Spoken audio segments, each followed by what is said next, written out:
भी मत बोलना, ठीक है? बस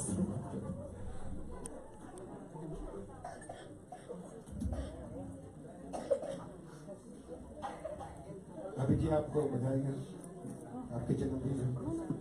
भोलेनाथ बाबा से प्रार्थना करें कि सदा आपको आशीर्वाद दे, सदा भगवान के भक्ति प्रहलाद है, भगवान की दया कृपा आप लोग के आपके घर गृहस्थी को सब करें। जय पिता माता वाणी। प्रेम स्मरणानंद कंद भगवान की जय। आदरणीय संजय, आप अपने आसन से खड़े हो। हमारे पूज्य महाराज जी व्यास जी पर थोड़े जा रहे हैं। प्रथम मैं सुमिरो मही सुर चरना, मोह जनित संशय सब हरना। बंदऊं गुरु पद पदुम परागा, सुरुचि सुबास सरस अनुरागा। अमीय मोरिमय चूरन चारु, समन सकल भव रुजि परिवारु। प्रेम व्यास भगवान की जय। आप निशान से विराजमान हो।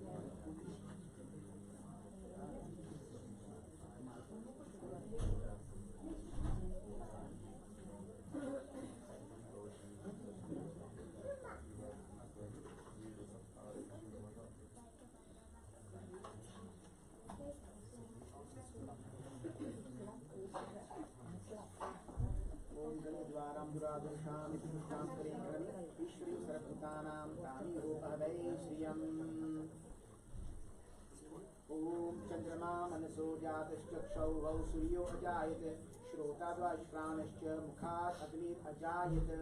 दीपं प्रदर्शयामि व्यासाय नमः। ओम यत् पुरुषं वदधूकत्या विकल्पयन्, मुखं किमस्यासीत् किं बाहु किं रूपादुच्यते। हरि ओम।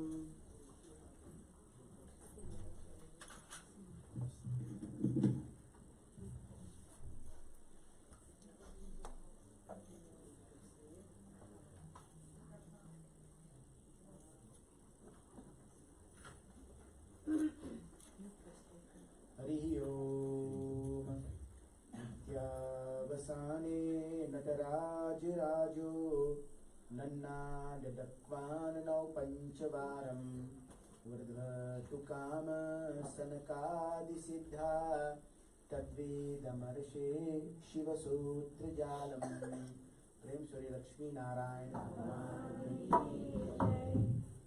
आदरणीय पूज्यपाद व्यासी महाराज, ममता मई मातृशक्ति, भद्र पुरुषों, भजन कीर्तन मंडली, हमारे यजमान जी, आदरणीय संयमवृंद, आज हम सब पुनः हमारे यजमान परिवार तिलक सूरजबली की निमंत्रण को स्वीकार कर इस 5वीं दिवस कृष्ण यज्ञ में उपस्थित हुए हैं। हम आप सभी को परिवार की ओर से, मंदिर की ओर से भगवान श्री शिव जी की पावन सन्निधि में स्वागत करते हैं। स्वागत के साथ साथ धन्यवाद देते हैं। और जैसे पिछली रात्रियों से हम सब अपनी महाराज द्वारा भगवान की दिव्य गुणानुवाद जो अनेक शास्त्रों में बताया गया है उसको श्रवण करते हैं। आज भी हम अभी अपने महाराज जी से निवेदन करेंगे।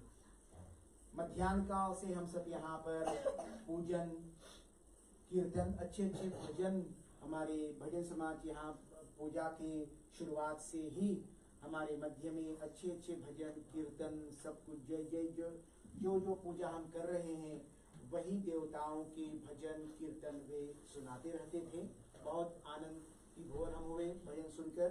बहुत बहुत आभार प्रकट करते हैं आप सभी को परिवार की ओर से। आदरणीय संयमवृंद, चले आज फिर से हम सब मिलकर अपने पूज्य महाराज जी को से प्रार्थना करें कि आज भी भगवान की अमृत रस कथा हमें पान कराने की कृपा करें। हमसे हाथ जोड़ेंगे। ओम नमस्तु ते व्यासविशालबुद्धे फुल्लारविन्दायतपत्रनेत्र येन त्वया भारततैलपूर्ण प्रज्वालितो ज्ञानमया प्रदीपः। प्रेम से व्यास भगवान की जय। व्यासुवाच जय जय श्री राधे, जय जय श्री राधे, जय जय श्री राधे श्याम। हरि ओम। अखंडानंद बोधाय शिष्य संतापहारिणे सच्चिदानंद रूपाय तस्मै श्री गुरवे नमः। विश्वानिदेव सवितर्दुरितानि पराशु यद्भद्रं तन्नमामि। वंशी विभूषितकरा नवनीरनामा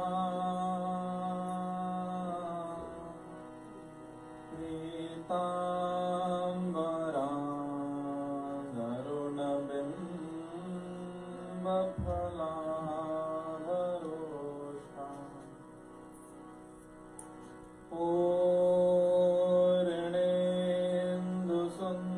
पूर्णेन्दुसुन्दरमुखा अरविन्दनेत्रा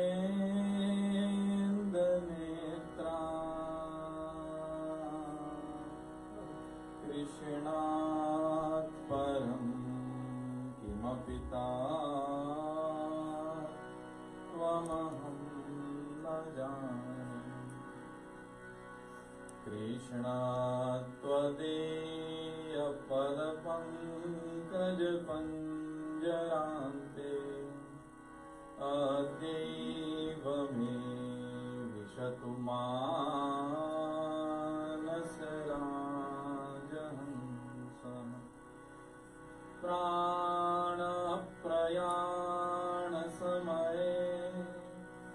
कफवातपित्तैः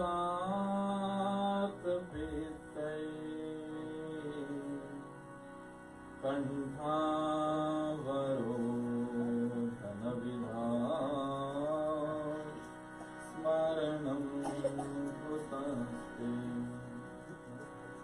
सच्चिदानन्दरूपाय विश्वोत्पत्त्यादिहेतवे तापत्रयविनाशाय श्रीकृष्णाय वयं नमः।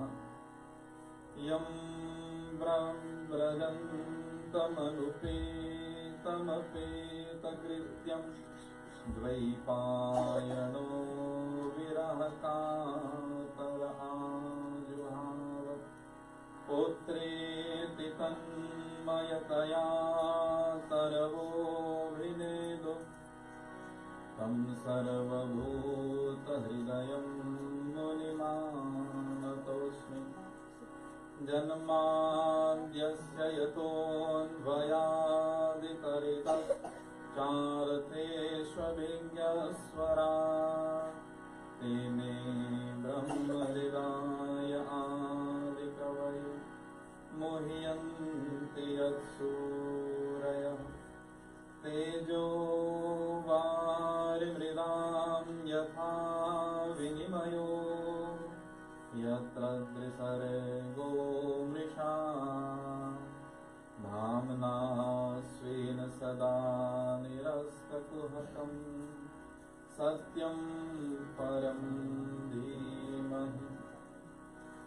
निगमकल्पतरोर्गलितं फलं शुकमुखादमृतान्द्रवसम् पिबत भागवतं रसमालयम् मुहुरभूरसिका भुवि भावुकम् अचतुर्वदनो ब्रह्मा द्विबाहुरपरो हरि अभाललोचनः शम्भुः भगवान् बादरायणम् गङ्गातरङ्गरमणीयजटाकलापम् गौरी निरन्तरविभूषितवामभागम् नारायणप्रियमनन्दमदापहारम् वाराणसीपुरपतिं भज विश्वनाथम् बुद्धिहीनतनुजानिके सुमिरो पवन कुमार बलबुद्धि विद्या हरहु कलेश विकार सिया पति रामचंद्र की राधा कृष्ण चंद्र भगवान की श्री गोवर्धन महाराज की श्रीमद् भागवत महापुराण की वेद व्यास भगवान की गौ माता की सनातन धर्म की जय जय श्री राधे जय जय श्री राधे जय जय श्री राधे श्याम। भगवान सच्चिदानंद पुराण पुरुषोत्तम भगवान बांके बिहारी कन्हैया लाल नंद नंदन यशोदानंदन एवं राधा रानी युगल सरकार के चरणों में बारंबार नतमस्तक प्रणिपत्य आज पंचम रात्रि श्रीमद् भागवत महापुराण साप्ताहिक ज्ञान यज्ञ में स्वागत हमारे परम पूज्यपाद पंडित श्री विश्वानंद रामकुबेर जी जो विधिवत यहाँ पर कर्मकांड के भारी को अपने कंधों पर लेकर के आज तक चल रहे हैं। उपस्थित अतिथि के रूप में पूज्यपाद पंडित श्री नंद कुमार सिंह जी, भजन समाज परिवार के निमंत्रण को पाकर के स्वीकार करके यहाँ उपस्थित यजमान के सभी परिवारगण, मंदिर के सभी हितैषी, भगवान के सभी भक्तवृंद, आप सभी को और जो दूरदर्शन के माध्यम से लाइव स्ट्रीम के माध्यम से देखने वाले हैं, परिवार सूरजबली एवं तिलक की ओर से, हमारे व्यासपीठ की ओर से भी आप सभी को स्वागत और धन्यवाद जो आप सब आज भगवान की लीला को सुनने के लिए आज यहाँ पर आज उपस्थित हुए।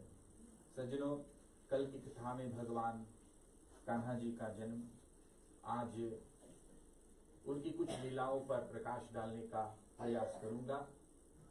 आशा करता हूं कि कथा सबको समझ में आ रही है।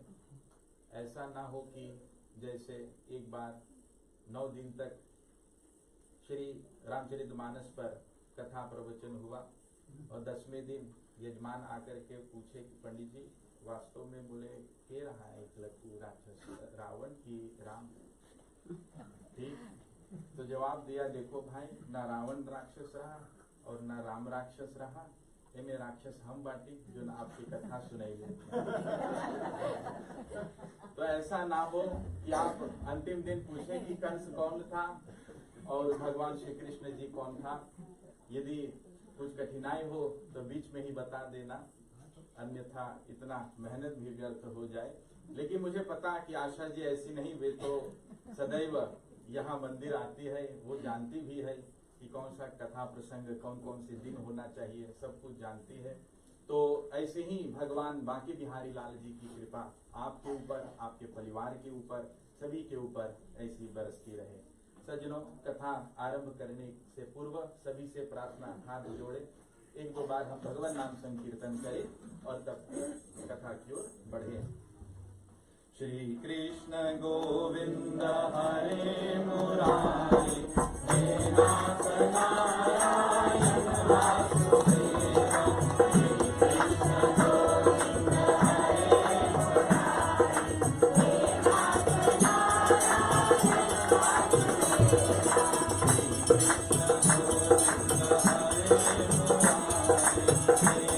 नारायण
आगे श्री सुखदेव जी कथा को आरंभ करते हैं, जहाँ पर भगवान श्री कृष्ण जी कन्हैया लाल बाके बिहारी बहुत ही सुंदर कोमल शरीर को धारण किए हुए फिर आगे गोकुल में अपनी एक अनेक सुंदर और रहस्यमय लीलाओं को करते हैं। उस ओर कंस माँ परम आद्याशक्ति जगदम्बिका देवी के वचन को सुन करके ना दुर्गा माता उके एकदम डरा दी। अब कंस सोचे अब ही हमारी मृत्यु समक्ष आई है, तो उस समय जो भी बालक पैदा हुए सबको मारने के लिए अपने सिपाहियों को भेज दिया, चाहे वो मथुरा होवे चाहे वो गोकुल होवे, सर्वत्र कंस अपने दैत्यों को भेज दिया कि जितने भी बच्चे पैदा हुए सबको मारो, चाहे वो स्त्री होवे चाहे पुरुष होवे, बालक होवे या बालिका, सबका हनन करने का है। और अपने एक अनेक दैत्यों को भेजते हैं। और उन्होंने एक समय जब नंद बाबा भगवान श्री कृष्ण जी के पिता गए थे कंस के दरबार में कर चुकाने के लिए बाकी गोपों के साथ में ना बलस्तिन जैसे हुए, तो राजा रहा कंस। तो उस समय में महीना भर के जब इनको अवसर है तो मन मस्तीन प्रोसेन आप स्नान करेंगे। बलास्तिन कर माने बलास्तिन, आप लोग से अच्छा कोई न जान पाए बलास्तिन का। ठीक, हम कहें आप लोग बोले हम ना भरेगा अभी ना समय आने पर जरूर। तो इस कारण गोप के साथ में सभी गए और कंस के दरबार में पहुंचे नंद बाबा कर देने के लिए। और उसी ओर राजा कंस ने पूतना को भेजा था कि आप जाइए और जितने भी बालक है सबको दूध पिला करके मारिए। और ऐसे करके तब गोकुल में पास आ करके साखे चये कदोत्पेत्यम पूतनानंद गोकुलम योषित्वा माययात्मानं प्रविशत् कामचारिणी। और पूतना में एक खूबी कि जब भी चाहे जो रूप चाहे वो बना लेती थी। तो उस समय 16 साल की बहुत ही सुंदरी स्त्री के रूप में उन्होंने अपने रूप को बना ली, बहुत ही सुंदर। और जिसको देख करके रोहिणी भी और माँ यशोदा भी नंद रानी दोनों देख करके मोहित हो गई कि इतनी सुंदर स्त्री यहाँ पर आज आई। तो इस कारण उनकी सुंदरता के कारण उनको नकार नहीं पाए और उनको भीतर आने दे दिया। और पूतना भीतर आए, लेकिन किसी को पता नहीं कि उसके स्तन में कितना विष भरा था। विष माने जहर। तो पूतना के स्तनों में विष भरा था और वह बालकों की हत्यारी वहां पर इस रूप में आकर के जब भगवान को अपनी गोद में उठा लेती है। यथो रंग सप्त बुंधेरंजनयुधे। और भगवान श्री कृष्ण को फिर पूतना अपनी गोद में उठा लेती है, और जब गोद में उठा लेती है तो भगवान कृष्ण जी उसी समय अपने आंख को मूंद लेता है। तो भागवती आचार्यों ने इस कृत्य को कि क्यों अपने आंख को मूंदता है तो 12 अर्थ निकालते हैं ना। इस अर्थ से आपको परेशान नहीं करूंगा कि किस कारण भगवान ने आंख मूंद लिया। एक का कहना है कि ऐसे व्यभिचारिणी दुष्कर स्त्री को देखना भी नहीं है, अर्थात उनको देखने से भी पाप होगा, तो इसलिए भगवान ने आंख मूंद ली। फिर आंख मूंदी कि देखने के लिए कि पूर्व जन्म में पूतना कौन थी। तो ऐसे अनेक 12 अर्थ लगाया गया, और इसमें से जो भी आप सही समझो समझ सकते। तो भगवान कृष्ण जी ने अपनी नन्ही सी आंखें मूंद ली, और जब भगवान ने अपनी आंखों को मूंद ली और माता के स्तनों को अपने हाथ से पकड़ रहे, और तब आगे कहते तस्मिन् स्तनम दुर्जर वीर्यम लवणम घोराकमादाय शिशोर्ददावथ गाढ़ं गराभ्यां भगवान प्रपीड्य तत् प्राणैः समं रोष समन्वितो पिबत्। बोले तब उस समय जब पूतना देवी अपने स्तन को भगवान कृष्ण जी के मुख में रख दी, जिसमें बहुत विष भरा था, तो उस समय भगवान कृष्ण जी अपने मुंह को पूतना के स्तनों में लगा करके और दोनों हाथों से बहुत जोर से उनके स्तनों को पकड़ ली। और जब भगवान कृष्ण जी ने ऐसा पकड़ लिया तो प्राण शोषण करने लगा। तो जो प्राण पूतना के भीतर में था उसे उनके स्तन द्वारा शोषण करने लगा, खींचने लगा अपनी ओर। अब माता सांस नहीं ले पा रही, पूतना सांस नहीं ले पा रही, उनके जो शरीर था वो पसीने से डूब गई, संपूर्ण शरीर पसीने से डूब गया, उनके अंग प्रत्यंग सब फटने लगे और बिल्कुल काली पड़ गई।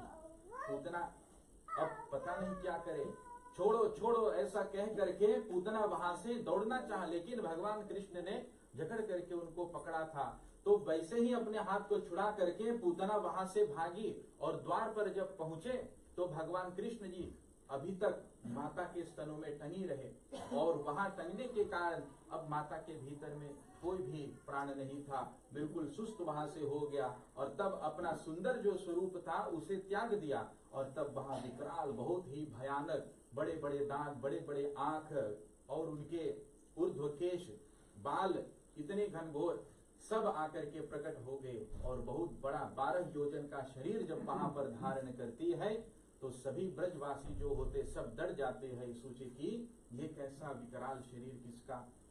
तब जाकर के ऐसा शोषण करते करते जब उसका प्राण निकल जाता है तब वहां पर पूतना गिर जाते हैं, और जब गिर जाती है तो सोचो 12 योजन माने 12 किलोमीटर, उतना बड़का होकर शरीर रहा। और तो पूरा वन जो गोकुल में था उस वन के ऊपर गिर गया और वहां पर अपना प्राण को त्याग दिया। और सभी देखते कि उन्हीं की गोद में भगवान कृष्ण जी, बिल्कुल कोई भी शंका नहीं, उसके माथे पे शिकन भी नहीं था कि उसके साथ में कुछ अपराध हुआ या कुछ हत्या हुआ, नहीं। भगवान तो बस अपना मस्त में उसी के ऊपर खेल रहा है, भगवान खेल रहे। प्रेम से बोले श्री कृष्ण चंद्र भगवान की। तो पूतना के ऊपर वे खेल रहे हैं भगवान कृष्ण चंद्र जी। और तब जितने भी वहां गोपियां थी इस दृश्य को देख करके तुरंत दौड़ करके कान्हा को ले लिया, और यशोदा रानी रोने लगी और भगवान कृष्ण जी को अपने छाती से लगा लेती है कि हमारे प्यारे नन्हे से बच्चे को यदि कुछ हो जाता तो क्या होता। तो उसी समय वहां से नंद बाबा लौट रहे थे और देखा कि इतना विकराल शरीर यहाँ धरती पर पड़ी हुई, तो गोपियां कहने लगे कि देखो इस प्रकार की संपूर्ण हादसा हुई, आप ही बताएं। तो जब बाकी के गोप आए तो उनके शरीर के प्रत्येक अंग को, अब उतना 12 योजन के चिता के बनाए, जंगल में भी आग लगा दिए फिर भी जली ना। तो उतना बड़ा शरीर होने के कारण उनके अंग प्रत्यंग काट दिए, जितने भी गोप थे सब ने काट दिया, और उनके अंग को काट काट करके अलग अलग चिता बना करके सब में फिर आग लगाई और दहन उनका हो गया। प्रेम से बोले श्री कृष्ण चंद्र भगवान की। तो इस प्रकार से भगवान कृष्ण चंद्र जी पूतना का उद्धार कर देता है। और यह पूतना वास्तव में कौन थी, तो भगवान कहते हैं कि सुखदेव जी पूर्व जन्म में यह राजा बलि की कन्या, जहां पर भगवान श्री नारायण जी वामन रूप में आए थे, छोटे से बालक के रूप में आए, और वहां पर राजा बलि के यहाँ जब वे आए तो यज्ञशाला के पास से ही उनको उनकी पुत्री देख रही थी, और पुत्री का नाम रत्नमाला थी। और रत्नमाला देख करके मोहित हो गई और कहा कि ऐसे सुंदर वामन को मैं यदि अपने स्तनों से दुग्ध पान कराऊं तो कितना सुंदर होगा। मैं ऐसा ही पुत्र चाहती हूँ और इसे ही स्तनपान कराना चाहती हूँ। यदि मेरा एक ऐसा नन्हा बच्चा होगा तो कितना अच्छा होता। और भगवान उनके मन में ही यह जो प्रश्न था वो सुन लिया, और भगवान ने तुरंत ही आशीर्वाद और वरदान दे दिया कि समय आने पर अवश्य में आपकी यह इच्छा, यह वरदान पूर्ण होगी। तो वही रत्नमाला जाकर के पूतना बनी और भगवान कृष्ण को स्तनपान कराई, और इसी कारण वह मुक्त हुई। प्रेम से बोले श्री कृष्ण चंद्र भगवान की जय। तब ऐसे ही भगवान की आगे लीलाएं जाती है, जहां पर कुछ महीने बीतने पर तब भगवान कहते जब लड़की को रखते हैं ना, तब जैसे रखते ना पासकबूर बेबी, तो उसी प्रकार से स्थान पर रह जाते हैं जब तक उसे हम स्वयं न उल्टे। तो समय आने पर जब करवट लेने लगता है बालक, तो वहां पर उत्सव होता है। जब भगवान कृष्णचंद्र जी ने करवट ली पलंग से स्वयं, करवट जब ली तो वहां पर उत्सव हुआ। वही नंद बाबा आदि सब ने उत्सव को आयोजित किया, और तब जितने भी वहां पर ग्वालियां थी, गोपियां थी, वे सब भगवान श्री कृष्ण चंद्र जी का अभिषेक किया और उत्सव में सब नाचने झूम रहे थे। तो उसी समय में अब यशोदा माता के गोद में रही यह भगवान कृष्ण जी अब थक गई, और कृष्ण जी थोड़ा भारी हो गया, अपने वजन को थोड़ा बढ़ा लिया, और तब माता थकने के कारण उसको सोचा कि सभी लोग यहाँ पर मस्ती में है, क्यों ना भगवान को यहीं नीचे जमीन पर रख दे, थोड़ा सा सो जाए, आराम कर ले। और तभी वहां पर भगवान को जमीन पर रखा। श्री शुकोवाच कदाचिदौत्थानिक कौतुकाप्लवे जन्मार्ष योगे समवेत योषिताम् वादिगर्ति तद्विजमान्त्रावचाकैशकार सूरोरभिषेचनम सती। भगवान भक्त श्री कृष्ण चंद्र जी का जब अभिषेक हो गया तो माता ने उनको एक छकड़े के नीचे सुला दी। छकड़े अंकार जिस पर दूध दही सब कुछ रखा जाता है, तो उसी के नीचे भगवान को सुला दिया। और भगवान तो सोए नहीं, लेकिन उसी समय में वह भूख के मारा रोने लगा, और जब रोने लगा तो अपना हाथ पांव सब कुछ उछालने लगा, और उतने में ही उनके बहुत ही नरम सुंदर कोमल पांव जाकर के उस छकड़े को लग जाता है। उस अब दत्कार भगवान के चरण लग जा, और उनके चरण लगने से क्या होता, तो कहते अदा शयानस्य शिशोरनोल्पक प्रवाल मृद्वं गृहतं व्यवरदत् वेद्धास्तनानारसकोप्यभाजनं व्यत्यस्तचक्राक्षविभिन्नकूबरम्।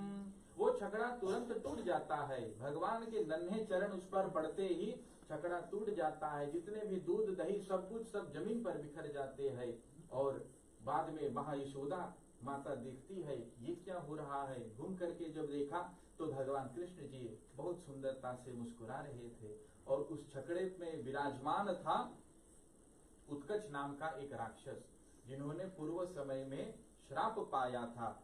उनको लोमस ऋषि ने श्राप दिया, क्योंकि वह अति विशाल शरीर होने के कारण उनके कई वृक्षों को तोड़ देता था, कई पेड़ों को मसल देता था। तो लोमस ऋषि ने उसको श्राप दे दिया था कि तू जाकर के निर्देह हो जाए, तुम्हारा शरीर नहीं होगा, क्योंकि इतना बड़ा शरीर पा करके सब खाली हानि पहुंचावे।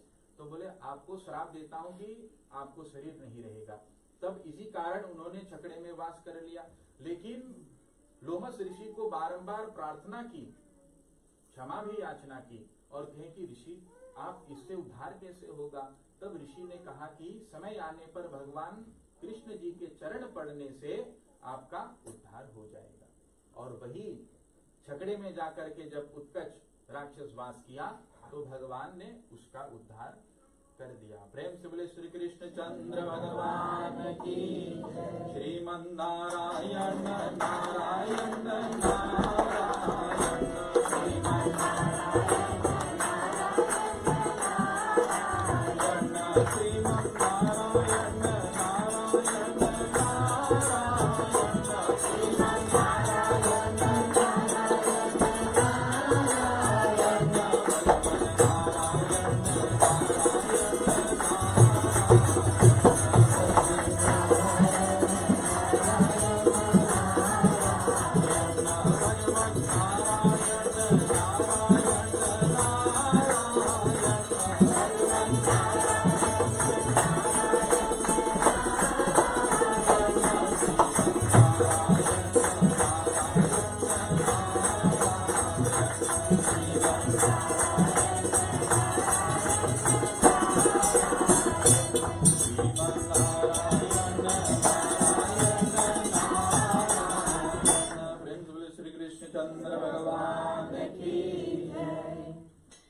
आगे कथा बढ़ती है। एकदारो हमारूढ़म लालयन्ते सुतं सते, गरिमाणं शिशोर्वोढुं न सेहे गिरिकूटवत्। कुछ समय बाद माँ यशोदा जी भगवान श्री कृष्णचंद्र जी को स्तनपान कराती, बहुत ही स्नेह लाड प्यार भगवान कान्हा को देती, लेकिन भगवान अपने गरिमा को बढ़ा देता है, उनकी जो खवेख्त बोले ओके बढ़ा दे और भारी पड़ जाता है, चट्टान के समान, बड़ा पत्थर के समान, इतना भारी अपना शरीर को कर दिया कि अब यशोदा रानी उनको उठा नहीं सकी और उनको थकने के कारण वहीं घर के सामने जहां पर वह लेकर के चल रही थी वहीं पर जाकर के माता रख देती है। और तब सोचा कि बालक खेलना चाहे ना, कभी कभी लड़का खेले मांगे तो मांगे नीचे उतरे तो अपने के भारी कर देवे कि अब हमें उतारो, हमें उतार नीचे, हम तनी दौड़ी कूदी खेली। तो वही हाल भगवान कान्हा जी का, तो अपने देह को तुरंत भारी किया और माता यशोदा जी ने उनको फिर जमीन पर रख दिया, तो गृह के सामने ही। और उसी समय अब कंस राजा अनेक अनेक उपाय करते हैं ताकि जितने भी बालक है गोकुल में सबकी हत्या हो गई, लेकिन कान्हा जी की हत्या नहीं हो पाई। कंस के पास में इतने सारे दैत्य थे जो आ करके यहाँ पर उनको न मार, पूतना को पहले भेजा, पूतना नहीं मार पाए, तो इस पर बार सोचा कि क्यों ना हम जाए और तृणावर्त नाम के राक्षस को भेजिए। तृणावर्त, तृण माने घास और आवर्त माने उस प्रकार, तो घास के समान जो राक्षस होता है उसी का नाम तृणावर्त होता है। और वही तृणावर्त को भेजा कि जाइए और उस बालक की हत्या कीजिए। जब भारी कृष्ण हुआ तो आकाश मार्ग से आंधी बन करके तृणावर्त नाम के राक्षस आए, ना हवा बन के आंधी बोले सांस्कौन, उसी को आंधी कहते हैं।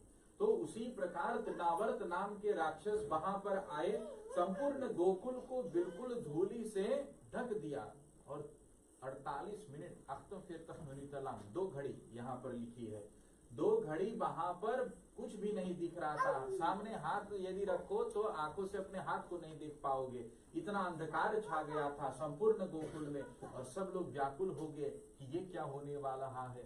ये जैसे समझ लेना सृष्टि का जो प्रलय काल है वही गोकुल के ऊपर छा गया और तृणावर्त राक्षस अति वेग पवन से सब कुछ उजाड़ने लगा।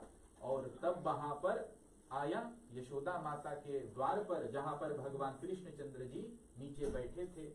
यशोदा माता ने तो उनको रख दिया और अपने बवंडल के साथ में तृणावर्त ने उस बालक अर्थात भगवान श्री कृष्णचंद्र जी बांके बिहारी लाल को ऊपर ले लिया अपने साथ में और ले करके कई योजन ऊपर आकाश में जाकर के पहुंचे। तृणावर्तशां दयतो वात्यारूपधरो हरं, कृष्णं न भोगतो गन्तुं न शक्नोत् भूरिभावृता। और तब तृणावर्त उनको लेकर के ऊपर गया, सोचा कि अब हम इसको यहाँ से पटकेंगे तो ये बालक तो जाएगा ही जाएगा। लेकिन जब वे ऊपर ले जाने लगे, सोचा अब और ऊपर ले जाए और ऊपर ले जाए। उसी समय भगवान कृष्ण ने अपने शरीर को इतना भारी कर दिया, समझ लेना पर्वत के समान, कि अब तृणावर्त और ऊपर उसे ले जाने, तृणावर्त स्वयं भी नीचे गिरने लगा, तृणावर्त स्वयं नीचे आने लगा। बोले कृष्णचंद्र भगवान की। और जब उसके पास में इतनी शक्ति न थी, तब उन्होंने भगवान कृष्ण जी ने उनके दोनों हाथ, अपने दोनों हाथों से उनके गले को पकड़ लिया और गले को दबाने लगा, इतनी जोर से दबाने लगा कि अब तृणावर्त राक्षस सांस नहीं ले पा रहा है, उनके प्राण पखेरु होने लगे। अब उनके भीतर में जो शक्ति थी वो भी क्षीण हो गई, कोई ताकत नहीं बचा, और तृणावर्त राक्षस वहीं ऊपर से गिरते गिरते मृत्यु उनकी आकाश में ही हुई। और वहां से भगवान कृष्ण जी के साथ में गिर पड़े नीचे। गलंग्रहण निश्चेष्टो दैत्यो निर्गल लोचना अव्यक्त रावो न्यपतत सबालो व्यसुरव्रजे। और उस असुर को भगवान कृष्ण जी इतनी बड़े से दबा दिए, उनके सब आंखें बाहर निकल गए और वह धड़ाम से जाकर के धरती पर गिरा और उनके अंग प्रत्यंग टूट गए, कई टुकड़ों में जाकर के उसके शरीर फट गया और वहीं पर तृणावर्त राक्षस का मुक्ति हो जाती है। प्रेम से बोले श्री कृष्ण चंद्र भगवान की जय। और यह तृणावर्त नाम का जो दैत्य था, यह पूर्व समय में सहस्राक्ष नाम के राजा थे। सहस्राक्ष, सहस्र माने हजार और अक्ष बोले आँखी के, तो 1000 आँखी वाला राजा रहा। और वह अपनी रानियों के साथ में नदी में स्नान कर रहे थे, जल क्रीड़ा कर रहे थे, जिस समय दुर्वासा ऋषि वहां से गुजर रहा था। और जब दुर्वासा ऋषि ने देखा कि वहां पर वे जल क्रीड़ा कर रहे, दुर्वासा ऋषि को देखा लेकिन प्रणाम नहीं किया। ऋषि ने बोले यदि पंडित को देख लिया, कहीं मारक हाल में भी हमने देख लियो तो जरूर से प्रणाम कर लियो। तो वहां दुर्वासा ऋषि गुजर रहे थे, लेकिन राजा ने ऐसा किया कि हम तो अपनी रानियों के साथ में, आपको क्या देखें। तो वही हाल इसका था ना, कभी हो जाता है ना, कोई रानी के साथ हो जा तो फिर बाकी को भूल जाते हैं, चिंते नहीं, अपने पंडित को भी भूल जाते। जैसे यही सहस्राक्ष नाम के राजा, तो रानियों के साथ में जब जल क्रीड़ा कर रहे थे तो भूल गए थे कि दुर्वासा ऋषि कौन हो। दुर्वासा ऋषि को इस बात का ठेस हुआ और दुर्वासा ऋषि ने तभी उनको श्राप दे दिया कि तू जाकर के राक्षस हो जाएगा, तू दैत्य हो जाएगा। और तब उनका होश ठिकाना आया, तब सोचा कि हमसे क्या अपराध हो गया। तुरंत जल में से निकल करके दुर्वासा ऋषि के चरण पकड़े, गोड़ पकड़ी, सो बोले क्षमा कर दे भगवान, हमसे अपराध हो गए, कि क्षमा, आप जो श्राप दे रहे ऐसे कैसे उबर। तो बोले कि निश्चिंत रहो, भगवान श्री कृष्ण जी स्वयं आकर के आपको मुक्त कर देगा। और तब यही सहस्राक्ष जाकर के तृणावर्त हुआ और आंधी के रूप में आया और भगवान कृष्ण ने उनको गले दबा करके बिल्कुल शांत कर दिया और मुक्त करा दिया। प्रेम से बोले श्री कृष्ण चंद्र भगवान की। और तब फिर आगे, अब तृणावर्त राक्षस जब मर गया तो यशोदा रानी बाहर आई और देखा कि भगवान श्री कृष्ण चंद्र जी वहीं पर अभी खेल रहा है। इतनी आंधी 48 मिनट बाद जब शांत हो गई, तब जाकर के यशोदा माता ने देखा कि भगवान कृष्ण जी को तो कुछ भी नहीं हुआ, इतने ऊपर से गिरा फिर भी कान्हा को कुछ नहीं हुआ। और वहां यशोदा रानी अपने आप को कोसने लगी कि मैं कैसी माता हूँ, अपने बच्चे का ख्याल नहीं कर पा रही हूँ, भगवान हमें क्षमा कीजिए, ऐसा कैसा अपराध मेरे से हो गया। बच्चे को यदि कुछ हो जाता तो ऐसे माता अपने को कोसने लगी और रोते रोते भगवान कृष्ण जी को अपने गोद में ले लेती है, लाड़ प्यार करती है, स्तनपान कराने लगी। और उसी समय भगवान श्री कृष्ण चंद्र जी स्तनपान करते करते ही जम्भाई लेता है, जम्भाई माने खाप, तो भगवान जम्भाता है और माँ यशोदा जी तब देखती है, भगवान उनको संपूर्ण सृष्टि अपने मुख में दर्शा देते हैं। खम रोदसी ज्योतिरनीकामाशा सूर्येन्दु वह्नि श्वसनाम्बुधीश द्विकां नगास्तदुहितृणावनानि भूतानि यानि स्थिरजंगमानि। तो भगवान के मुख में माता क्या देखती है जंबवाने के समय कि संपूर्ण ब्रह्मांड, सभी तारा नक्षत्र गण जितने भी अनस्तर प्लैनेट स्टेल्सल, सोन स्टेल्सल जितने भी है, ये सब माता उनके मुख में देखते हैं। ज्योतिर्मंडल जो दिशाएं है, दिक्पाल आदि 10 दिशाओं को देखती है। सूर्य को, चंद्रमा को, तारा नक्षत्र सब कुछ देखती है। जो पंच महाभूत है, अग्नि, वायु, सूर्य, जल, आकाश, इन सब को देखने लगी। तो माता जी को पता चल गया कि यही तो परमात्मा है, यही तो भगवान है, यही अनंत कोटि ब्रह्मांडों के नायक सच्चिदानंद घन स्वरूप भगवान पुरुषोत्तम श्री कृष्ण चंद्र जी है। और तब बड़ी बड़ी आंखें बंद कर ली और वे अत्यंत आश्चर्यचकित हो गई। माता बिल्कुल घबरा गई और तब माता को पता चला कि वास्तव में यह भगवान है। इसलिए तब से कोई भी शंका माता नहीं की। प्रेम से बोले श्री कृष्ण चंद्र भगवान की। श्रीमन्नारायण नारायण नारायण श्रीमन्नारायण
श्री कृष्ण चंद्र जी थोड़े समय बाद युवा अवस्था को प्राप्त किए। नामकरण संस्कार आदि हुए। अनेक अनेक असुरों को भी मारा, बकासुर को मारा और यौवन अवस्था को प्राप्त किया। खेल खेल में ही इतने असुरों को मारा। और तब एक समय की बात, वे और उनके बड़े भाई बलराम ये साथ खेल रहे थे। बलराम वही जो कि रोहिणी के गर्भ से उत्पन्न हुए, तो उनके भाई होने के कारण वे साथ में खेल रहे थे। नामकरण संस्कार इनका साथ में भी हुआ था। तो उसके बाद में वे देख रहे हैं कि जितने भी गोप है, गोप माने जो गायों की सेवा करता है, तो जितने भी गोप वहां थे, बोले वे सब कोई यज्ञ की तैयारी में लगे हैं। उपश्यन्य वसन गोपाल इंद्रयागं कृतोऽन्यमान। तो भगवान को पता था कि कौन सा यज्ञ चल रहा है, तो बोले इंद्र का यज्ञ हम सब करने जा रहे हैं। और तब भगवान कृष्ण जी पूछते हैं कि आप कौन सा यज्ञ करने जा रहे हैं। तो उन्होंने कहा कि हम इंद्र का यज्ञ करने जा रहे हैं। इंद्र जो कि वर्षा की देवता का देवता है। तो ऐसा जब पूछा तो घर पर जब पहुंचे तो अपने पिता से पूछते हैं कि हे पिताजी, ये सब कौन सी पूजा आप कर रहे हैं, क्यों पूजा कर रहे हैं, इंद्र को हम क्यों पूजते हैं। और तब वहां पर नंद बाबा कहते हैं कि परजन्यो भगवान इंद्रो मेघास्तस्यात्ममूर्तयः तेभिर्भवशन्ति भूतानां प्रीणनं जीवनं पया। तो कहते कि देखो, हम तो साधारण कृषि है, खेती करने वाले, गोप है, गायों का पालन करने वाले। तो इंद्र जो है वो वर्षा का राजा है। वर्षा अर्थात पानी जो बरसाता है, उनके ही कारण से यहाँ इस धरती पर घास उगते हैं। और हमारी गैया घास खाती है, घास खाने के बदले फिर हमको दूध देती है, और उसी दूध से हम अपना पालन पोषण करते हैं और दूध बेच करके हम अपना घर चलाते हैं। अतः हमारा परमात्मा तो वे ही है, इसलिए हम भगवान इंद्र की पूजा करते हैं। तो ऐसे कई तर्क बता करके नंद बाबा भगवान कृष्ण जी को समझाना चाहा। लेकिन उस समय इंद्रदेव को पता चल गया था कि प्रतिवर्ष मेरी ही पूजा होती है। अतः उसके भीतर में अभिमान हो गया था कि हमारे बिना इन सब का क्या रोटी होगा। तो ऐसा जान करके भगवान ने सोचा एक तरकीब कि अब हम इंद्र का मान को समाप्त करेंगे, इंद्र का अभिमान को कम करेंगे। और तब भगवान कहते कर्मणा जायते जंतु कर्मणैव विलीयते सुखम दुखम भयम क्षेमम कर्मणैवाभिपद्यते। भगवान कहते हैं अपने पिताजी से कि देखो उनके कारण आपकी कोई प्रयोजन नहीं है, क्योंकि अपने यदि आप अच्छे कर्म करेंगे तो अच्छे ही आपको फल उसे प्राप्त होगा। इसमें इंद्र जी का प्रयोजन क्या है? कर्मणेव जायते जंतु कर्मणेव विलीयते। कर्म के कारण ही हम अपने जीवन को निर्वहन करते हैं और कर्म के बाद भी हम अपने कर्म के माध्यम से भी अपनी हानि भी पहुंचाते। अच्छे कर्म करो अच्छा होगा, बुरे कर्म करो बुरा होगा। ऐसे भगवान नंद बाबा को समझाते हैं सुखम दुखम भयम क्षेमम कर्मणैवाभिपद्यते। सब कर्म पर ही आधारित है, सुख भी दुख भी क्षेम भी भय भी सब कुछ कर्म पर। यदि लाल पे चला दे ले तो उस समय डर लग जाए कि ताकि तो लूं तो कामरा थोड़ो है, तो वही तो कर्म के कारण ही आपको भय उत्पन्न होगा, जो आपने किया उसके कारण भय उत्पन्न होगा। यदि कर्म सीधा है तो कोई भय नहीं, लेकिन कर्म में जब गड़बड़ी है तो डर लगी। तो भगवान कहते कि सब कुछ कर्म पर ही आधारित है, अतः इंद्र की सेवा करने में क्या प्रयोजन। इसलिए आगे भगवान कहते हैं न परो जनपदा न ग्रामा न गृहा वयम नित्यं वनौकस्मात् वनशैल विनाशनि य इंद्रयाग संभरा तौरिधं साध्यं मखः।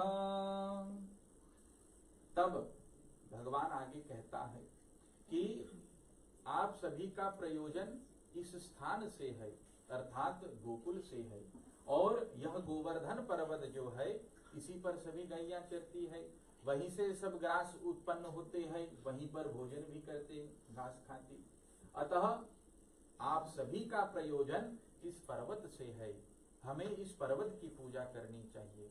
और भगवान कृष्ण जी की इन सब लीलाओं को जान करके नंद बाबा को भी पता चला कि यह कोई साधारण पुरुष नहीं, अतः इनकी बात को मान लिया जाए। और तब आगे कहते हैं कि एनन्मतम तातम क्रियताम यदि रोचते अयम गो ब्राह्मणान्द्रीणाम मह्यम च दयितो मखः। बोले कि आप मख करो, मख अर्थात यज्ञ करो, और वहां पर गौ की सेवा करो, गौ की पूजा करो, क्योंकि गौ ही आपको दूध देती है, घास आपको दूध नहीं देती, गौ की पूजा करो। और फिर आगे कहते कि मह्यम च दीयते मख, जो ब्राह्मण लोग हैं उन्हीं के द्वारा यज्ञ संपन्न होता है, ब्राह्मण की पूजा करो। ऐसे भगवान उनको आदेश देता है और कहे कि जो पर्वत है जिन पर सभी गैया चरती उस पर्वत की पूजा करो और गिरिराज को की पूजा करो। जैसे कहा वैसे ही नंद बाबा सब सामान सब कुछ इकट्ठा कराए और गोकुल के जितने भी जनवासी थे सब गए वहां पर और गिरिराज की पूजा करने लगे, अर्थात गोवर्धन की पूजा करने लगे। और उसी समय कृष्ण त्वन्यतमं रूपं गोप विश्रम्भणं गतः शैलोस्मीति ब्रुवन् ब्रूरि बलि ममान बृहद्भपुः। और तब जब गिरिराज अर्थात गोवर्धन पर्वत की पूजा सब करने लगे तो उसी समय में गोवर्धन पर्वत की जब परिक्रमा होती थी, भगवान कृष्ण भी वहीं पर साथ में परिक्रमा कर रहे थे, बलराम भी परिक्रमा कर रहे थे, तो उसी समय भगवान कृष्ण भी गोवर्धन पर्वत के ऊपर से अपना रूप दिखाया और वहां से आकाशवाणी होती है।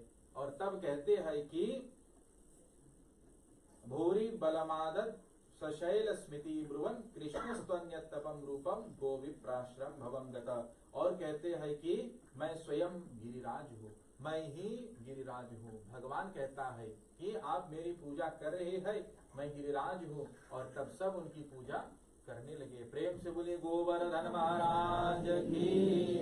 अर्थात भगवान ही स्वयं गिरिराज है, वह भगवान श्री कृष्ण चंद्र जी की मूर्ति है, इसलिए उनकी पूजा होती है। और भगवान कृष्ण ने स्वयं कहा कि मैं गिरिराज हूँ। और तब सभी वहां पर धूप दीप सब कुछ नैवेद्य अनेक खाद्य पदार्थों से वहां पर सेवन की और तब जाकर के गोवर्धन गिरिराज उन सब पर प्रसन्न होकर के आशीर्वाद की वृष्टि करते हैं, आशीर्वाद बरसाते हैं। और इस ओर इंद्रदेव बहुत ही मान में चूर क्रोधित हो जाते हैं। अब देखिए, भक्तों में अंधविश्वास भी ऐसा होता है कि जो दूसर करता है वही हम करने के लिए तत्पर हो जाते। जो अधिक भगवा आदि सब वस्त्र धारण किए तो हम सोचे कि जरूर कोई चमत्कारी बाबा होगा, क्योंकि इस कलिकाल में कहा कि चमत्कार को ही नमस्कार होता है। लेकिन हमें इन पाखंडों से और इनसे बचना चाहिए, क्योंकि हमारे लिए हानिकारक। तो एक दृष्टांत बता देता हूं कि एक बाबा था, वास्तव में बाबा था या नहीं ये सब आप कथा के बाद में ही जानोगे। लेकिन एक पत्नी थी जो उस बाबा के पास बार बार जाती थी और जो कुछ भी था उनके घर में होती बाबा को बताती और कहे कि हे सन्यासी बाबा, आप ही कुछ उपाय करते रहो, जो भी घर में कलह सब कुछ होए। तो चिकित्सक ने उनके पति का रोग बताया कि ये तो पागल है और इसके पास बहुत समय नहीं है, अब इसका इलाज हमारे पास नहीं। तब पत्नी ने कहा कि चलो मैं अपने पति को ले जाऊं बाबा के पास, बाबा कुछ जरूर उपाय करी। तो बाबा के पास ले गए और बाबा उनके सब कुछ को देख करके उस पागल से कहा कि देखो, ये इसका समय तो निर्धारित है 6 बजे, ठीक 6 बजे शाम को इसकी मृत्यु हो जाएगी। और पत्नी तो डर गई, सोचे कि अच्छा हमारे पति के पास 6 बजे तक ही समय है, एक तो बेचारा पागल है। और तब जब 6 बजा तो घड़ी सब देखते, पागल भी देख रहा कि घड़ी कितना बज रहा है। और जब 6 बजा तो अपनी मृत्यु को आगमन होते हुए देख अपनी आंख को 6 ही बजे मूंद ली। यहाँ सब रोने लगे कि ये देखो ये मर गया, ये चल गया, चल बसे। तो जब 6 बजे आंख मूंद ली तो इनको अनुभव हुआ कि इनको कुछ नहीं हुआ। तो फिर अपने आंख को खोला तो बगल में पत्नी बैठी, बोले अरे आंख फिर खोल दे। बोले आपकी मृत्यु हो गई। बोले आप अपनी आंख को मूंदिए। और ऐसे अपन पति को बोले तू मर चुका, बोले आंख बंद कर दीजिए। बोले मरे हुए को आंख खोलना नहीं, आप बंद कर। तो ऐसे अपने आंख, अब बेचारा क्या करे, अब पत्नी के डर के कारण फिर आंख बंद कर ली। सोचे कि अब कुछ गड़बड़ हो, पत्नी डर के कारण आंख मूंद ली। तो जब समय बीत गया, भूख भी लगा, कुछ नहीं कर पाया, वो लेटा था, बिल्कुल उसी पलंग पर लेटा था बाबा के यहाँ ही। और जब प्रातः काल हुआ, अभी भी इनको अनुभव कि ये तो मरा नहीं। तो बाबा जब आए तो देखा कि ये जो व्यक्ति था ये तो जीवित है। तो इनको उठते देख बोला कि तू जिंदा है। तब ये पागल बोलता नहीं मैं मरा हूँ। बोले हो सकता आप मेरे भूत को देखते हैं, लेकिन मैं तो वास्तव में मरा हूँ। तो बोले नहीं, ऐसा नहीं हो सकता है। तो बोले नहीं, मेरी पत्नी ने कहा कि मैं मरा हूँ इसलिए मैं मरा हूँ, और ये जो मैं कर रहा हूँ बोले हो सकता है कि मेरा भूत हो। बोले आपने कहा कि 6 बजे मेरी मृत्यु हो जाएगी, तो हुई ना। तो 6 बजे मृत्यु हुई। तो बोले अब बाबा सोचे कि क्या उपाय लगाए। तो बोले कि हमें पता था कि मरे हुए व्यक्ति का खून नहीं बहते, बोले पानी बहते हैं। अब ऐसे बाबा ने कहा, तो बोले चलो आईने के सामने हम तुमको ले जाते हैं। अब ये मरा पड़ा। तो 4 उनके शिष्य आए ना, फिर ले लेंगे खाने। तो चारों शिष्यों से कहा कि इनको पकड़ो और शीशे के सामने ले जाओ। दीवार में शीशा था, आईने में दिखाओ, और तब हम उनको काट करके दिखाएंगे कि इनके भीतर में से खून निकलता है। और तब जब काटा तो देखा कि खून निकला। तो बोला, बाबा ने कहा कि देखो भाई, बोले अब तो मान लिया कि तू जिंदा है, तू मरा नहीं। तो बोले नहीं। तो बोले फिर क्या। बोले नहीं, इस बात से यही सिद्ध होता कि मरे हुए का भी खून निकलता है। अब बाबा सोचे इसको हम कैसे समझाए, पत्नी को बुलाए। बोले अब भैया, बोले कुछ उपाय करो, एक समझाओ। और वो बेचारा पागल बिस्तर पर लेटर सोचे कि हमें तो अब कुछ करे के ना। बोले हम तो मरल है, ना काम पर जाए के, ना नौकरी करे के, ना कुछ, बिल्कुल चैन आराम है, बस यहाँ पड़े रहो, कोई चिंता नहीं, कोई शोक नहीं। और तब उनको जब पत्नी आई तो बोले कि नहीं, बोले तू जिंदा। बोले ना, अभी तू बोले रहे कि हम मरल है। बोले बाबा के बाद में आ करके बोले यहाँ हमें जिंदे मार दे लो, और अब बोले तू जिंदा है। और जब ऐसा कहा तो पत्नी तुरंत वहाँ क्षमा चाही और पति को लेकर के बाबा के पास में से चले गए। प्रेम से बोले सियावर रामचंद्र भगवान की। कहने का तात्पर्य यह है कि ऐसे ही कोई भी के बात में नहीं आने का। विश्वास यदि आपको होना है तो प्रभु पर करो, जो प्रभु चाहे वही आपके साथ में होगा। किसी के कहने ना कहने से आपका कोई प्रयोजन नहीं। ठीक उसी तरह जितने भी ग्वाल बाल सब थे वहां पर गिरिराज गोवर्धन पर्वत की पूजा करने के लिए निकले। इंद्र की पूजा को त्याग दें, क्योंकि भगवान कृष्ण ने कहा कि देखो किसी के भी बात में आकर के आप ऐसे ही यजन न करें। और तब उनके अंधविश्वास को निकाला और भगवान ने कहा कि मेरी पूजा करो, मैं भगवान कृष्णचंद्र हूँ। और तब ईश्वर इंद्रदेव वहां पर कुपित हो गए, क्रोधित हो गए और सोचा कि अब हम दिखाएंगे कि मैं वास्तव में कौन हूँ, मैं किस खेत की मूली, ये सब अब आप देखेंगे। और इंद्रदेव क्रोध में आकर के अहम चैरावतम नागम मारुह्य नाव्रजे व्रतम मरुद्गणैर महावीर्यैर नंद गोष्ठ जिघासया। तो उन्होंने अपने सांवर्तक नाम के शिष्य को आज्ञा दी, बादलों को आज्ञा दी, बादल का नाम था सांवर्तक, उनको आज्ञा दी कि जाओ और गोकुल के ऊपर इतना घनघोर वर्षा करो ताकि वहां मुसलधार पानी बरसे और मैं भी स्वयं अपने ऐरावत गज के ऊपर सवार होकर के आपके पास में आऊंगा। और फिर देखते हैं कि क्यों उन्होंने मेरा यज्ञ करने से रोक दिया। यदि मेरा यज्ञ नहीं होगा तब इनका क्या हाल होगा, ये सब अभी देखेंगे। और जब ऐसा कहा तो सब गए, वहां पर मुसलधार वर्षा होने लगी। बहुत दिन तक वहां वर्षा हुई। स्थूण स्थूला वर्षधारा मोचत स्वम्रेश भीक्ष्णशाः जलौघे प्लाव्यामाना भुवनादृश्यत नान्द्रितम्। वहां पर बार बार सप्ताह पर्यंत इतना मूसलधार वर्षा हुई कि सब नदियां उभर गई, नदियों के ऊपर भी पानी हो गया। लोग फिर अब बेहोश होने लगे, बहुत वर्षा हुई, सबके घर गिरने लगे, सबके छत गलने लगे और वहां संपूर्ण गोकुल बिल्कुल सा डूब गया। और फिर भी जल नहीं रुकता, मूसलधार पानी वहां बरसल और सब सोचे कि अब क्या करें। जब मृत्यु होने लगी, कोई बेहोश होने लगा, कोई बीमार पड़ने लगा, तो सब रो रो करके क्रंदन करते हुए भगवान कृष्ण जी के पास गए। सोचे कि यही कुछ उपाय बताएंगे, क्योंकि इन्हीं के कहने पर हमने इंद्र का यज्ञ को रोका, अतः अब इंद्र हमारे ऊपर कुपित हो गया, अब देखो क्या होगा। और तब भगवान कृष्ण जी के पास में सब गए। तब कहते तत्र प्रतिविधिं सम्यं गाते योगेन साधये लोके शमानिनां मौढ्या धरिष्ये श्रीमदं मता। भगवान को पता था कि इसको तो अभिमान नहीं होना चाहिए। जो मद आए, मद माने अहंकार, मख के जो द्रोणकर है, मक्ष द्रोणकर, उसी को मद कहते हैं।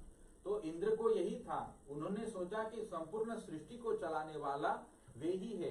तो अब भगवान ने सोचा कि इसका तो हमें खबर लेना चाहिए। अब कैसे खबर लेंगे, तो आगे जब सभी नगर के वासी आए भगवान कृष्ण जी के पास, तो भगवान ने कहा कि आप सब निश्चिंत रहिए, निडर रहिए। और तब भगवान अपने दोनों हाथों से गोवर्धन पर्वत को उखाड़ लेता। इत्युक्तत्वैकेन हस्तेन कृत्वा गोवर्धनाचलं दधार लीलया कृष्ण क्षत्रकामिव बालक। वह यौवन अवस्था का बालक पर्वत गोवर्धन पर्वत को ही उखाड़ लिया और अपने कनिष्ठिका उंगली पर रख दिया और संपूर्ण भारी पर्वत भगवान कान्हा जी के बस एक कानी उंगली पर। और कहे कि जितने भी यहाँ व्रज मंडल के सब ब्रजवासी सबको बुलाओ, सबको लाओ और घर घर में से सबको निकालो और इसी के नीचे बोले आपने इनकी पूजा की, अतः गोवर्धन ही आपका आश्रय रहेगा, आपका बसकर्मिंग वही रहेगा, क्योंकि आपने उनकी पूजा की। और तब सभी ग्वाल गोप सब आकर के सब गोपियां वहीं पर टहलने लगी। कई दिन तक वहां पर वर्षा हुई और जब वर्षा होते होते सभी जल के मेघ सूख गए, मेघ में अब पानी ना बचा। अब इंद्र भी डरने लगे कि ये क्या हो रहा। उनको पता कि यहाँ नीचे भगवान कृष्ण जी है। और 7 वर्ष तक सप्ताहम नाचलम पदात् वीक्ष्यमाणो दधावद्रिम, 7 दिन तक वहां पूर्ण वर्षा होती रही, होती रही, और तब वर्षा जब बंद ना हुई तो भगवान कृष्ण जी ऐसा लीला करके वर्षा को बंद कर देता है। प्रेम से बोले गोवर्धन महाराज की, श्री कृष्ण चंद्र भगवान की। भगवान कहते कि चिंतित मत हो, यहाँ पर अपने स्त्री पुत्र सबके लेकर के, गैया भी लेकर के यहाँ पर ठहर सकते हैं।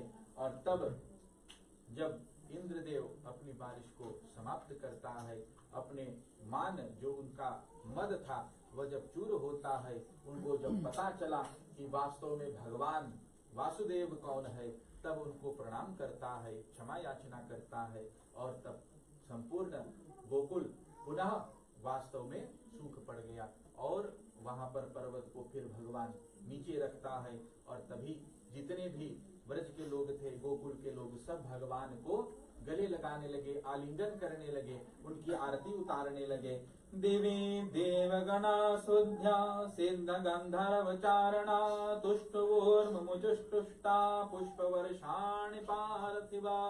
यक्ष किन्नर गंधर्व सब आकर के वहां पर विराजमान हो गए आकाश मंडल में, और फूल बरसाने लगे, पुष्प की वृष्टि करने लगे, भगवान कान्हा का जय जयकार करने लगे। प्रेम से बोले गिरिधर भगवान की, श्रीमन्नारायण नारायण नारायण श्रीमन्नारायण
कृष्णचंद्र भगवान की, श्रीमद् भागवत महापुराण की, वेद व्यास भगवान की, गौ माता की जय, सनातन धर्म की जय। जय जय श्री राधे, जय जय श्री राधे, जय जय श्री राधे श्याम। तो भक्तजन, आज पंचम रात्रि की कथा पूर्ण हुई, जिनमें सर्वप्रथम पूतना का वध, फिर चकड़े का, उत्कुच नाम के दैत्य का संहार, फिर तृणावर्त नाम के राक्षस का वध, भगवान के मुख में संपूर्ण ब्रह्मांड को देखना, यह भी भगवान की एक लीला है, और गोवर्धन भगवान की पूजा और इंद्र का मद। तो वास्तव में तो ये बहुत सी कथाएं हैं, मैंने प्रयास किया कि सबका थोड़ा थोड़ा स्वाद आप सबको चखा दूं, और फिर कल और भी सुंदर भगवान की लीलाओं को श्रवण करने के लिए जरूर से आइए, क्योंकि कल सभी जानते हैं गोपियों की लीला, रास लीला, भगवान किस प्रकार से रास रचाए, और फिर कंस का वध, उसके बाद में देखेंगे सुदामा चरित्र इत्यादि अंत तक, और अंतिम श्री परीक्षित का मोक्ष, यह 7वीं रात्रि में सब श्रवण करेंगे। तो सज्जनों, हाथ जोड़िए, 1-2 बार हम भगवान नाम के स्मरण करें और अपनी वाणी को यहीं पर विराम करें। इसी प्रकार भगवान का भजन करते हुए गृह के लिए जाना, और कल के लिए फिर से वापस आना। मुकुंद माधव गोविंद बोल,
प्रेम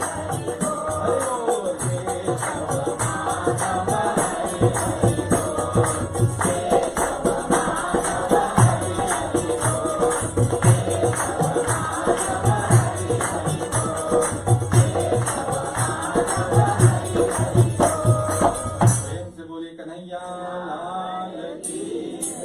इन्हीं शब्दों से मैं अपनी वाणी को विराम करता हूँ और पुनः कार्यभार को परम पूज्यपाद पंडित श्री राम कुबेर जी के कर कमलों में सौंपता हूँ। अस्तु।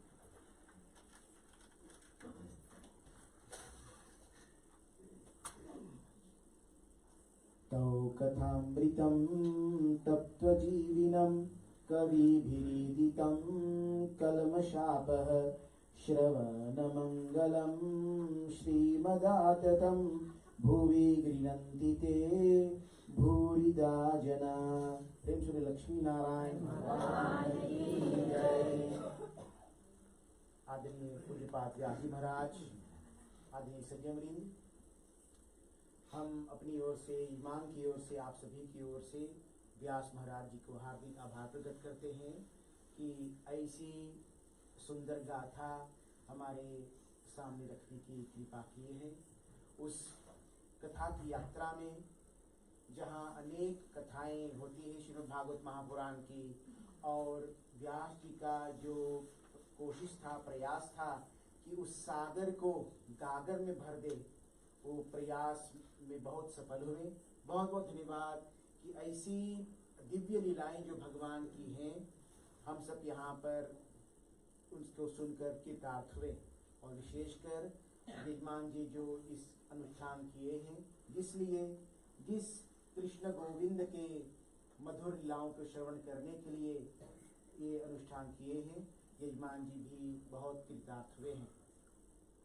आदरणीय सज्जनवृंद, अब कल की कथा और बची हुई है, आप अवश्य आइए। हम व्यास जी महाराज लीलाओं में प्रवेश हो चुके हैं। भगवान की दिव्य लीलाएं जो भागवत महापुराण में बताया गया है, तो उस पर व्यास जी महाराज चर्चा करेंगे। आप अवश्य आइए। और भी अच्छे और भी सुंदर और भी मनोहर लीलाओं को सुनने के लिए हम यहाँ पर आए और यहाँ पर अपना जो अमृत रसपान है, भगवान की कथामृत अवश्य पिए। आदरणीय संयमवृंद, कथा के बाद चलिए हम सब मिलकर पुनः भगवान की मंत्र जाप और आरती करें। तो आपसे आग्रह करते हैं कि आप अपने स्थान से खड़े हो।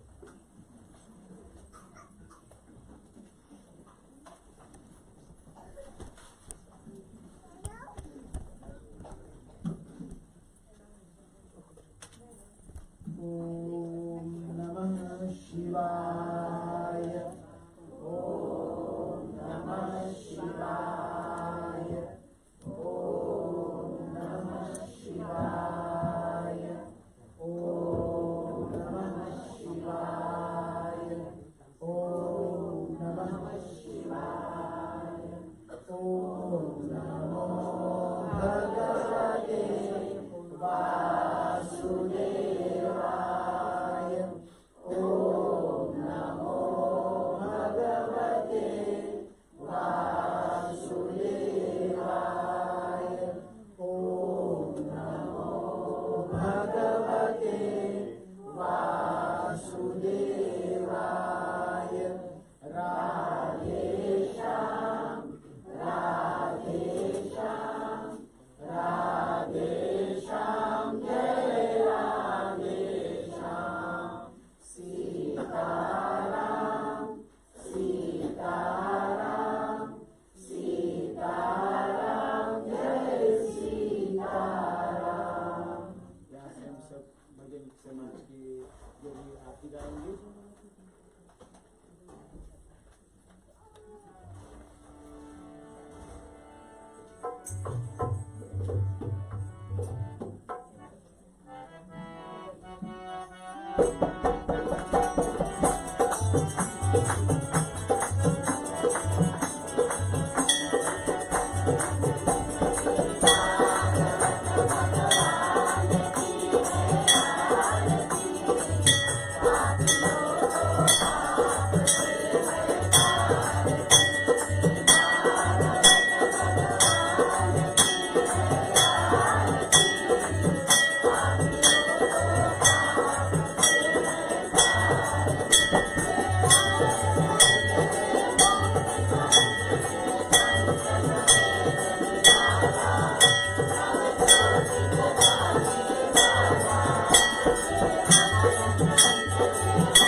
कर्पूरगौरं करुणायुतारं संसारसारं भुजगेन्द्रहारं सदा वसन्तं हृदयारविन्दे भवं भवानी सहितं नमामि।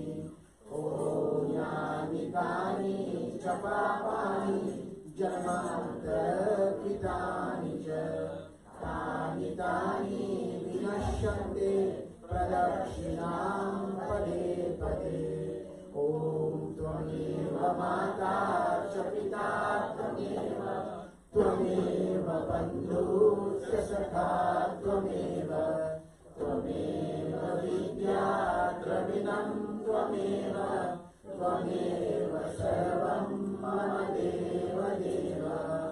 ॐ शान्ताकारं भुजगशयनं पद्मनाभं सुरेशं विश्वाधारं गगनसदृशं मेघवर्णं शुभाङ्गं लक्ष्मीकान्तं कमलनयनं योगिविज्ञानगम्यं वन्दे विष्णुं भवभयहरं सर्वलोकैकनाथं।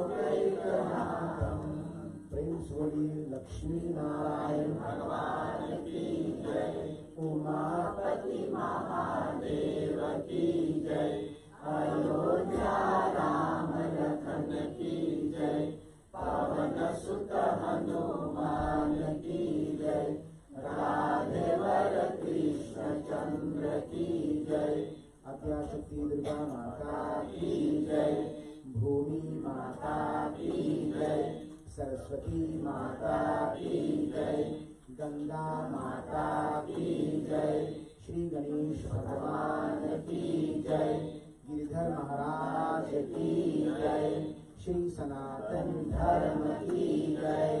जय जय श्री राम।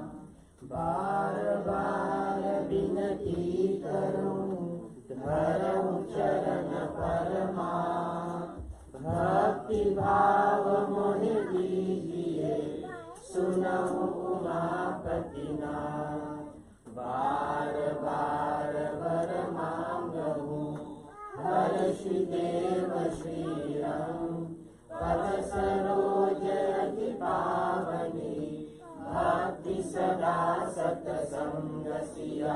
भजो राम जय जय राम, मेरे प्रभु राम जय जय राम, मेरे मन बसियो सीताराम, मेरे मन बसियो राधे श्याम।